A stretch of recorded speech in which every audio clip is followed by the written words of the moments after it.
your man, Louie T. Welcome to lockdown coverage, week number 16 in the National Football League. Big one in the NFC South.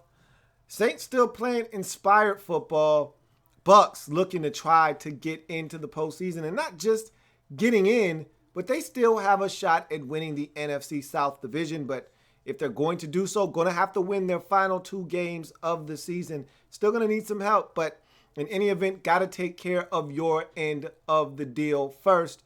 And that means going on the road and beating a Saints team that you just beat 3 weeks ago in Tampa Bay. And I talked about this when these two teams met the first time, that I thought the Saints should have won that game. They had opportunities. Brandon Cooks drops a touchdown. Brandon Cooks is open for another, and Drew Brees overshoots him. There's no Michael Thomas in that game, was not healthy enough to play. They were shorthanded, undermanned, and they did not get it done in an 11-16 loss.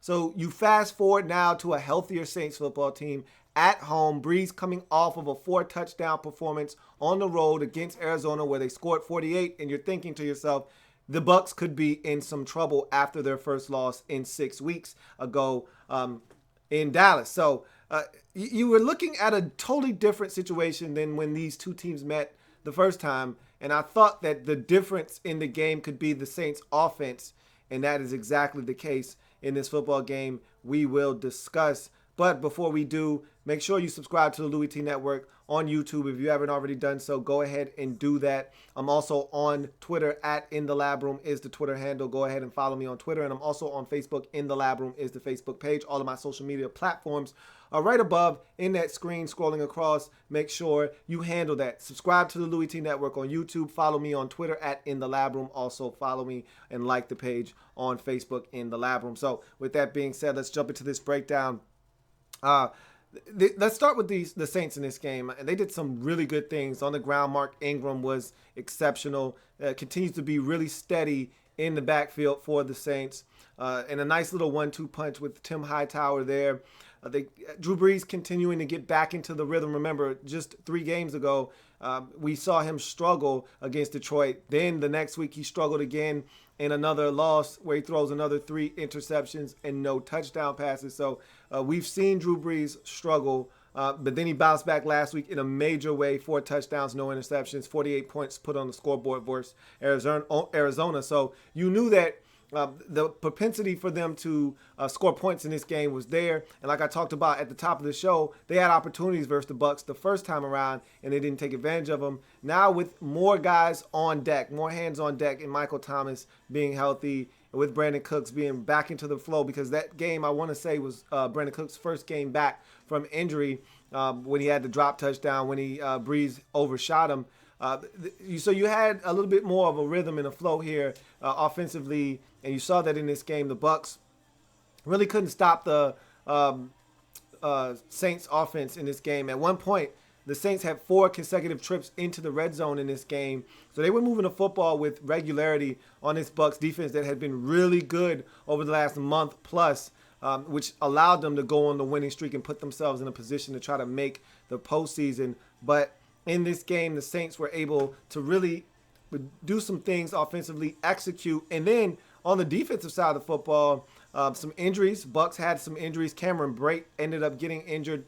I don't recall him returning to the game. He was even having trouble sitting at one point during his injury. Mike Evans had to get a little bit of work done, but he did return to the game, had a big touchdown grab to give the Bucs an opportunity late, pulling them closer to the Saints, who were trying to run away with this one.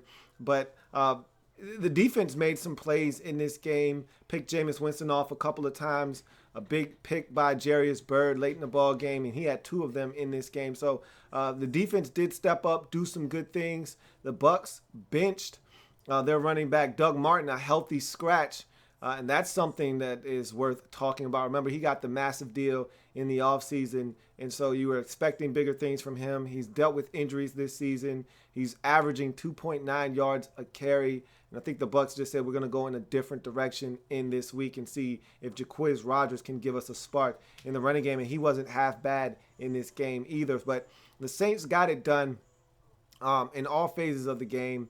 played well on defense, well enough to win, got the stops when necessary, made some plays, forced some turnovers.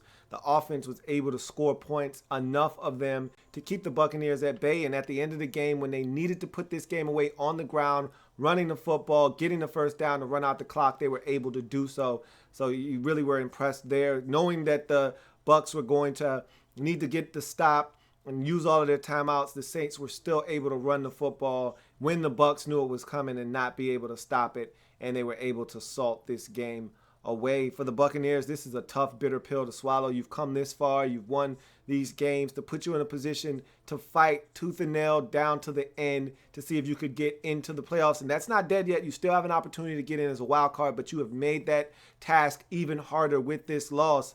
But what really stung with this loss is the fact that now you have no shot to win the NFC South. That distinction goes to the Atlanta Falcons, who now have seen their stock raise from just getting the NFC South championship to now potentially getting their hands on a first-round bye as the number 2 seed in the NFC playoffs with the loss by the Seattle Seahawks later in the afternoon as well. So a really big day for the Falcons, a somber one for the Buccaneers, who haven't seen their season come to an end, but a lot of the opportunities afforded to them before this game took place and the outcome was decided is no longer on the table for them. They can only get in now via the wild card, and they got some work to do. Got to win in Week 17 versus Carolina, and then you're going to need a bunch of help to get in. And so that's something that has to frustrate first-year head coach Dirk Cutter and his Buccaneers team. It's a young team, and I told you I didn't think they were ready for the show quite yet. It's remarkable that they were even in the position that they were in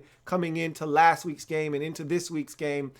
This was a Bucs team that at one point in the season was 3-5 and left for dead, and they won 5 games in a row. Something must be said for that, but they ran out of gas at the end of the season. It's a young team. They still need more pieces and parts around Jameis Winston. There's talent on this football team, no doubt about it, but they're young, they're inexperienced, and they need more talent than what they have on their roster currently. And so it's a little bit of the growing pains you go through when you're a young team. You're on the road in the division late in the season when you got to have it. You got to find a way to win. Bucs weren't able to do that. They weren't able to get enough stops defensively. They allowed Drew Brees to carve them up. Weren't able to force the issue like they were the first time around, where they forced Brees into some mistakes, got him off of his spot, forced him into some errant throws, missing guys that were wide open. That did not happen in this game, and they weren't able to get it done. 31-24, Saints win, spoil the Buccaneers' opportunity to win the NFC South. Now the Bucs are reduced to winning in Week 17 and having a hope and a prayer of getting in via the wild card. Let's take a couple of your comments before the start of this dreadful Saturday night game gets underway in the second half. 3-0 Cincinnati leading at the halftime break. Boy, is this a snoozer or what? BE says, let's go Cardinals. DJ goes over 100 and we get the win. Merry Christmas. Merry Christmas indeed for you and your Arizona Cardinals. DG Production says, just want to thank the Saints and the Cards got us the division and second seed now for a Merry Christmas, Lou, and everyone. I appreciate that, man. And today was definitely a gift to the Atlanta Falcons fans out there, man. You got a big, big gift today. Multiple gifts, actually, as the Falcons go from the number 4 seed or number 3 seed in the NFC playoffs up to the number 2 seed right now. Now, they're not done. They still have some work to do, still have to win next week, but they've got everything they want right in front of them now. A win next week, and they're the 2 seed, first round bye, and a home playoff game to boot. Bossaholic or Archangel says, with a Bucs loss and a Seahawks loss, looky, my Atlanta Falcons are the second seed, and all we got to do is keep it up to win next week to get that second round or first round bye and the number 2 seed. That's all you got to do. And that's a beautiful feeling this time of the year, is not have to worry about anybody else doing anything else, just winning. And that's what it did. Bossaholic said, did Doug Martin's absence cost the Bucs? I don't think so. I don't think they missed him in this game at all. Like I said, he was averaging 2.9 yards a carry. They don't throw him the football out of the backfield. They usually do that with Sims. So I don't think they really missed him. And Jacquizz Rodgers actually had a solid game. So don't think they missed him at all.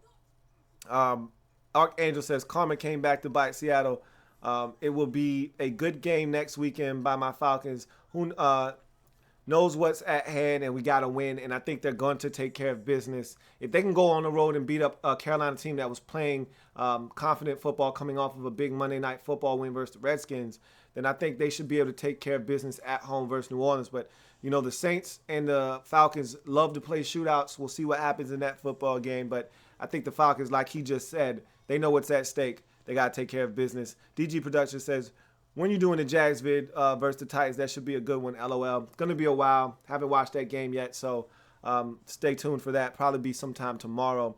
Bossaholic also says, how, if you had to get rid of someone for both teams, players and coaches, who would it be? I don't know exactly who I would get rid of. Hard to really say.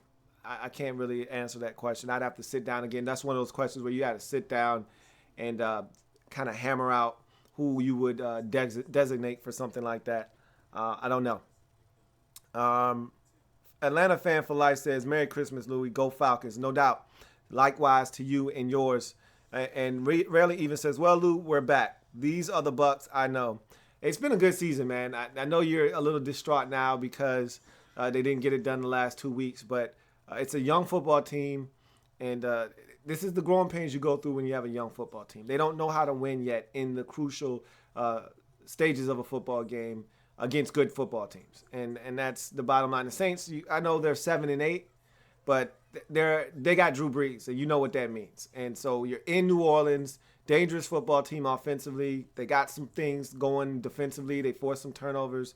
You don't have a lot of talent on the offensive side of football. Let's not kid ourselves. And then when Cameron Brate goes down and Mike Evans is dealing with a little something, you don't have much margin for error, and that's pretty much what doomed you in this football game. You ran out of juice on the offensive side of the football. Taylor Harvey says, Saints grabbing a W next week. I'm guaranteeing that ish right now. If they do that, that could be. And like I said, I love it when family members help decide what happens to other family members. And that's what you're going to get in Week 17. A lot of things up for grabs next week with teams having to play in the division as everyone has a divisional game to wrap up their season. And things still are left to be decided, like the Falcons being the number 2 seed. They've won the division already. That can't change. But you can, if you're the Saints, have something to say not only about the Bucs and their situation. You just put a serious dent in their playoff hopes.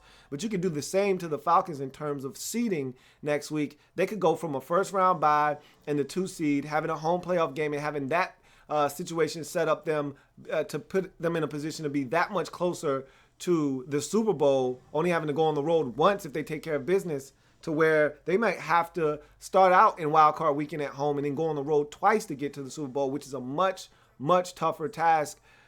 The Saints have something to say in that matter. So we'll see if they can do it 2 weeks in a row. But that's going to do it for me here on Lockdown Coverage Week 16. Bucs go on the road in the division, family business, and lose to the New Orleans Saints 31-24. Saints get to 7-8 on the season, 1 game away from 500 on the season. Meanwhile, the Bucs drop to 8-7 with this loss and now need a win in Week 17 at home versus the Carolina Panthers to get to 9-7, and then need a ton of help to get in to the postseason. We'll see what happens next week. If it happens in the National Football League, whether big or small, we cover it all here on Lockdown Coverage on the Louie Tee Network. We're changing the game one live feed at a time.